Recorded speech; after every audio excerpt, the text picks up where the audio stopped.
Ayun, okay, good morning. Good morning, KGX. At nakagising lang natin. Nakauwi tayo kagabi. Nasa, I think, 2 o'clock. 2 o'clock or 1 o'clock. 2 o'clock. 2 o'clock pala. So, ngayon, day 2. No? Dadaan lang muna kami sa Expo.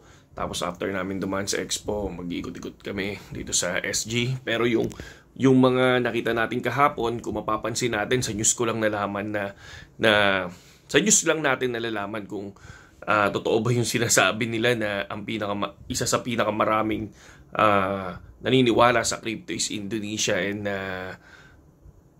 India, 'di ba? So nakita ko 'yan. Nakita ko kahapon 'yan na okay, good. Ang dami nga talaga nila, no? Mga Indonesia at India, talagang daming mga insan eh. Yung mga India, daming mga insan, mga kainsan ni Mr. Nobody, no? So isa sila sa pinakamarami. And then may na-interview ako doon. Isa sa mga member ng OKX, Bybit, tapos sabay, syempre sa BitGet, may mga nakita tayo, ay may mga natanong-tanong tayo, no? Regarding sa, kasi syempre tayo, analog naman tayo di ba? Gusto ko rin naman matuto mga bago, no? So, una, tinanong ko about sa ano yung tingin nila sa play to earn, no? Yung mga free to earn, yung mga top to earn, okay? Sa ngayon sa Telegram kasi bago yan sa Telegram, 'di ba? So at sila ngayon yung parang ang daming nilalabas na top to earn, 'di ba? Ang sabi talaga nila doon, no? Potentially dapat ang airdrop hindi naman talaga yan ina-hype na 100% na magkakaroon ng airdrop, which is lagi naman nating sinasabi, di ba? Yun kasi yung mga mali ng mga ibang influencer na talagang nagsasabi legit. Pero lagi natin tatandaan, yung mismong project, lagi nilang sinasabi daw is potential airdrop daw.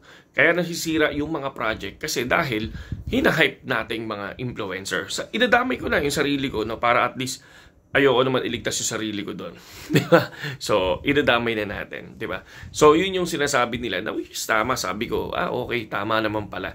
Tama naman. Sabi kong ganun. Kasi, tayo yung tayo yung nagsasabi na, okay, magkaka-airdrop na tayo, ganito, ganyan. So, magkakapera tayo dito. So, ang daming sumasama talaga na, ang victims daw, ang lagi nilang sinasabi, no? Victims is yung mga sumali na walang alam. No, sabi nga nila hindi nila sinisisi yung mga hindi nila sinisisi yung sumali na walang alam. Sabi kasi nila kasi influencer tayo naniniwala sila sa atin. Kung ano yung sinasabi natin, naniniwala sila. Bakit pa nila kailangan review yung project? Bakit pa nila kailangan aralin kung tayo mismo sinasabi natin na totoo yun? Kasi ina-idolize nila tayo at less yung pagre-review nila dahil sa atin. Kaya lang, ang nangyayari, tayong mga influencer daw, yun yung nagsasabi na 100% na tayo mismo hindi tayo nag-review. Which is, agree ako doon. Kasi nga, tama nga naman, no? Tulad ng narinig ko before sa mga YouTube, no? Sabi nila, ikaw yung nag-promote, meaning, binasa mo yan. So, may nagsasabi naman, ay hindi, dapat binasa pa rin ng tao kasi pera niya yun. 'Di ba? Parang ganoon. So, pero mas lamang sa akin doon yung tama nga naman, yung influencer ka kasi ina-idolize ka nila. Alam nila na tama yung sinasabi mo, 'di ba? So, yun lang yung pananaw ko, yun lang yung pananaw ko mga idol So, kayo din, kung ano yung pananaw nyo, kung ano yung paniniwala nyo, i-chat natin sa comment section, 'di ba? Lalo na yun. Pero ako, no?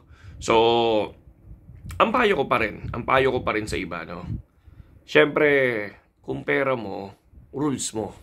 May ganun, di ba?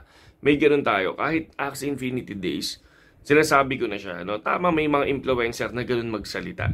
Tama, may mga influencer na mga nag-hype. Pero dapat kung yan asset mo, alam ko idolize natin sila. No? Ina-idolize natin sila. Pero kung pera mo yan, wala namang madali, di ba? Kahit sa business, di ba? Kahit sa business, talagang may risk. Sa business talaga, kahit sa bagay may risk Kumbaga, walang 100% na ibibigay sa'yo yung doble ng pera mo, di ba? Walang 100% nakikita ka kahit sa bagay, di ba? So, siguro, yung mali lang talaga ng mga, kasi nakikita nyo naman, di ba? So, kahit naman sabihin ng influencer kahit naman yung napapansin natin, mga online casino, di ba? Yung mga online casino, tingnan nyo, di ba? Mga idol natin yung mga yon, di ba? Chooks TV, Doggy, si Hype Beast ba yun? Tapos si Team Payaman, mga idol natin yan, di ba? So nakita nyo si Juni Boy naglalaro, di ba? Pero sinasabi nila hindi ako nag-i-influence. Di ba? Hindi ako nag-i-influence, pero makikita mo naglalaro sila. Pero tayong mga followers nila, yung iba, syempre sumasali pa rin sa kanila. Dahil yung mga word nila na panalo, jackpot tayo dito, o scatter tayo dito, yung mga ganon. Kumbaga parang kahit ayaw mo magsugal, minsan dahil iniidolo ka nila, nagagawa nilang magsugal, 'di ba? So, yun lang yung mga natanong ko sa kanila. And then syempre, tinanong ko din, ano status ng Hamster Combat, ganyan. Ang sagot nila sa Hamster Combat is good project. Sabi nila hindi pababayaan ng hamster 'yan.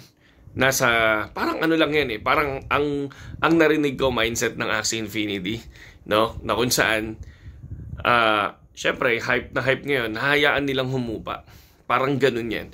Parang ganun lang din ang mangyayari dyan. If ever na, tama rin na lang yung mga tao. Diba sa Axie Infinity, biglang, ang dami natin before, 3 million active users, tapos biglang bumaba. Diba? Biglang nawala tayo. Diba? So, isa rin ako sa nawala nun sa Axie Infinity. And, mga top to earn, yun lang yung mga tinanong ko about top to earn. Basta sabi nila, naniniwala sila sa atin. Yun yung paniniwala nila. Naniniwala sila sa atin. Tayong mga influencers, kung ano yung sabihin natin, nasa 10%, 20% ng followers natin, maniniwala sa atin. Kasi, ina-idolize nila tayo iniidolo nila tayo. Yun yung nakita ko doon. Sabi ko, tama nga naman, no? Pero ako, ang payo ko naman sa inyo, tulad ng sinabi ko sa inyo, kahit ina-idolize natin yung tao, no?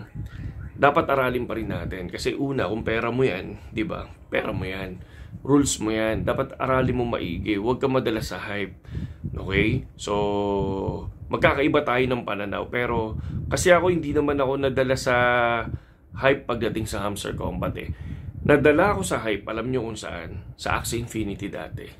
Di ba? Tapos, bandang huli ko na rin nalaman, tulad nga ng sinabi ko sa inyo, wala akong alam sa cryptocurrency. Di ba? Basta ang alam ko, sabi sa akin ng tropa ko ganito. Kaya, sinasabi ko sa inyo na aralin nyo. Kasi ako, dumaan ako sa ganun. Kumbaga, kinukwento natin kung ano yung ginawa ko before. Di ba? Naniwala lang din ako. Di ba? Kaya lang, medyo maaga ang pagpasok ko noon.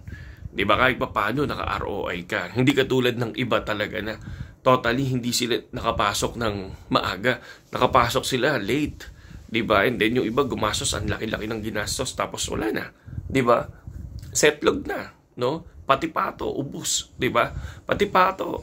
So bumili sila ng mga Axie na nasa around 400,000 per team, diba? Per breeding team, diba? Ay per breeding, yung parang set, no? Para makapag-breed ka. Diba? And then ang nangyari, nawala, bumaba ang presyo, diba? Kaya halos ang daming nagalit sa Axie Infinity. And then ngayon, syempre, ang namamayagpag ngayon, mga top to earn. Diba? Kaya nga sabi ko nga sa inyo, yung mga trader, yung ibang mga nagtitrade is nawala, napunta sa top to earn. Diba? So, ito yung mga pre to earn. Okay? And then dun naman sa iba na pre to earn tapos biglang may investment, pinasok mo yan as a pre to earn. Diba? So, nung naipasok mo yan as a free to earn, doon ka lang sa free to earn, huwag ka mag-invest, di ba? Kasi una talaga, aminin ko sa inyo, walang 100% pa dyan. Di ba? Walang 100%, no? Ang possible na kumita ka din is yung huwag ka mag-expect, di ba? Di ba? Huwag ka mag-expect, di ba? Na possible na kumita ka. Ibig kong sabihin dito, huwag ka mag-expect. I-enjoy mo yung game, tapos kung may ibigay sa'yo, di ba? Ngayon kasi kung ikaw mag-i-invest ka doon sa mga sinasabing free-to-play tapos may investment pala, wala yun. No, mahihirapan ka. Mahihirapan ka dun sa word na kikita ka. Hindi, wala, mahirap yan. Tulad ng sinabi ko sa inyo, no? And then, ano ba yung mga ibang news na napansin ko, no? So, may mga lalabas daw ng mga bagong top to earn. Siyempre, kung hype ngayon si Hamster Combat is may lalabas din daw. Pero hindi pa nila nire-reveal. Pero meron akong nakita doon na mga bagong NFTs na ilalabas. And then, ano yung mga mangyayari ngayon? Ba't ang daming bullish sa Bitcoin, sa ETH? Talagang ako nga, nakalong ako ngayon eh. Diba? Nakalong ako ngayon. Kumbaga, kung mapapansin nyo, nasa, pinapakita ko naman yan doon sa mismong FB page natin, mga Lodi. Okay, so for now, yun lang muna. And then, gagawa tayo ng summary doon sa mga nakita natin dito. And, i-ano natin, no? I-pag-usapan natin sa susunod na video. No? So, tuloy na ang Hamster Combat airdrop. Ang sinasabi lang nila, dapat September 21 para maglalabas yata sila ng bagong withdrawal. I don't know kung ano yun. Pero, ang importante doon, yung airdrop, tuloy-tuloy na. No? Ang inakalala ko dito, yung after airdrop, kung ano mangyayari. Okay? So, abangan natin lahat yan, mga idol. Good morning sa inyo lahat at gagawa ulit tayo ng video mamayang gabi, mga Lodi, no? Saludo.